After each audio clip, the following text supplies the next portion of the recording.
ఆంధ్రప్రదేశ్లో కొత్త ప్రభుత్వం కొలువుదీరింది. అయితే చంద్రబాబు నాయుడు కేబినెట్లో 3 మహిళలకు ఛాన్స్ దక్కింది. 24 మందిలో 3 మహిళలకు మంత్రులుగా చంద్రబాబు అవకాశం ఇచ్చారు. జనసేన నుండి పవన్ కళ్యాణ్తో సహా 3, బీజేపీ నుండి 1, టీడీపీ నుండి 21 మందితో కొత్త మంత్రివర్గం సిద్ధమైంది.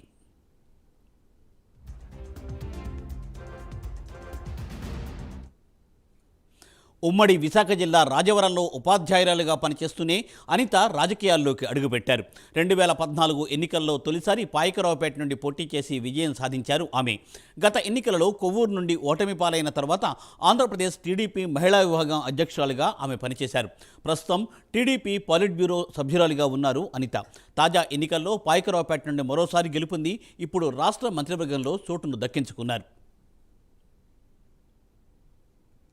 నేను శాసనం ద్వారా నిర్మితమైన భారత రాజ్యాంగం పట్ల నిజమైన విశ్వాసం, విధేయత చూపుతానని, భారతదేశ సార్వభౌమాధికారాన్ని, సమగ్రతను కాపాడుతానని, ఆంధ్రప్రదేశ్ రాష్ట్ర మంత్రిగా నా కర్తవ్యాలను శ్రద్ధతో, అంతఃకరణ శుద్ధితో నిర్వహిస్తానని, భయం కానీ, పక్షపాతం కానీ, రాగద్వేషాలు కానీ లేకుండా రాజ్యాంగాన్ని, శాసనాలను అనుసరించి ప్రజలందరికీ న్యాయం చేకూరుస్తానని దైవ సాక్షిగా ప్రమాణం చేస్తున్నాను.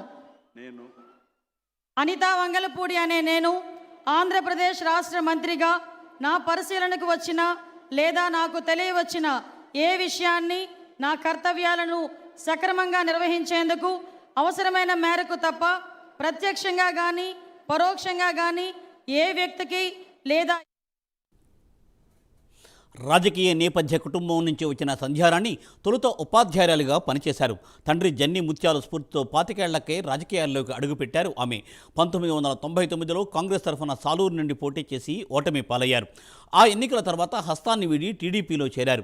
2009 అసెంబ్లీ, 2014 లోక్సభ ఎన్నికల్లోనూ ఓటమి తప్పలేదు. 2015లో టీడీపీ నుండి శాసనమండలికి ఎన్నికయ్యారు.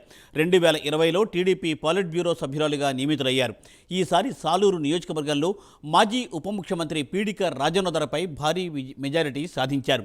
ఇప్పుడు మంత్రిగా పదవీ స్వీకార ప్రమాణం చేశారు.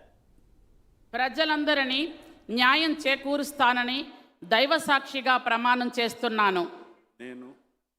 గుమ్మిడి సంధ్యారాణి అని నేను ఆంధ్రప్రదేశ్ రాష్ట్ర మంత్రిగా నా పరిశీలనకు వచ్చిన లేదా నాకు తెలియవచ్చిన ఏ విషయాన్ని, నా కర్తవ్యాలను సక్రమంగా నిర్వహించేందుకు అవసరమైన మేరకు తప్ప ప్రత్యక్షంగా కానీ పరోక్షంగా కానీ ఏ వ్యక్తికి లేదా వ్యక్తులను తెలియపరచు